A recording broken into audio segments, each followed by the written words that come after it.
for 6 cases in Britain, and that was it. So I think now we're up to 219 confirmed and like 70 suspected this morning, including... In the United States? No, internationally. The U.S. has 2 confirmed and 6 suspected. So let's talk about monkeypox. First, start by telling us a little bit of history of what it is, and then talk about how it's starting to impact us here in the United States. Okay, monkeypox is it's the same family of viruses as smallpox was. Okay, that may sound alarming, but this particular strain of monkeypox that we have is nothing compared to original smallpox. It's basically their first cousins, but this is its much smaller first cousin. So it doesn't spread like smallpox does. And it has this strain has roughly about a 1% mortality rate. So how is it starting? We're seeing some cases here in the United States.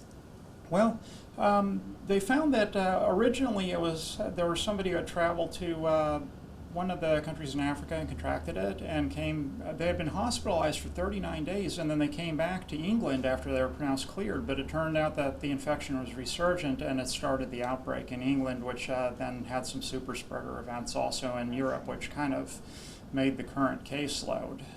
So now we're just trying to see how far the fire spread, basically. So is there anything that we should be concerned about? I know we're still kind of concerned about COVID. Is it a scare like that? It's not quite as nationally dangerous as COVID is, because it's harder to spread, but it also spreads, though, through surfaces, which COVID did not do. You can sit, say, on a lounge chair by a pool and get it, which is something COVID could not do, and that's actually its main way of spreading. It can spread by droplets too, but any mask will keep it out, so we're set on that. The problem is it's more dangerous to little kids and pregnant women compared to the general public. The mortality rate is higher than 1%, and the rash can be quite disfiguring, actually.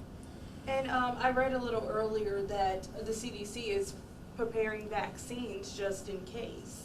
Yes, they released 1,000 doses of the, I think it's the Jynneos vaccine, which is made for monkeypox, and that is to be used on healthcare providers in areas where monkeypox is active and close contacts that are at risk for developing it. Because one nice thing about this, unlike COVID, you can vaccinate like a day or 2 after exposure, and it will actually head it off. And there's actually, a cure for it, right? There's no cure for it once you have symptoms, but you can actually, if you get COVID and you get the vaccine, it does nothing, while you have COVID. Okay? If you get monkeypox, or if you get exposed to monkeypox and 2 days later you go see your doctor and they give you the vaccine, it would prevent you from getting it. You can get vaccinated after exposure and infection. You just can't do it once you start getting symptoms. And so, last question, should we be scared here in the article text?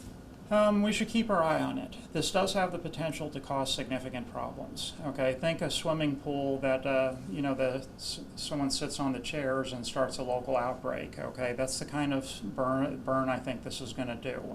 I think it's going to be a summer-based thing, because that's when people are, number one, have their skin bare, and number two, they're in close contact, like swimming pools, water parks, dance clubs, stuff like that. And number three, everyone's tired of being inside. So. Well, is there anything else that you'd like to add here? This is like any other emerging virus, okay? There's things we do not know. This information may change significantly within the next week. What I am basing this interview off of, though, is very current data. So all of this was accurate as of 4 hours ago. So, and I'm available at Urgent EMS for any questions or concerns regarding this matter. So. All righty, thank you. I'll make sure to put that at the bottom of the article. Thank you. Yeah,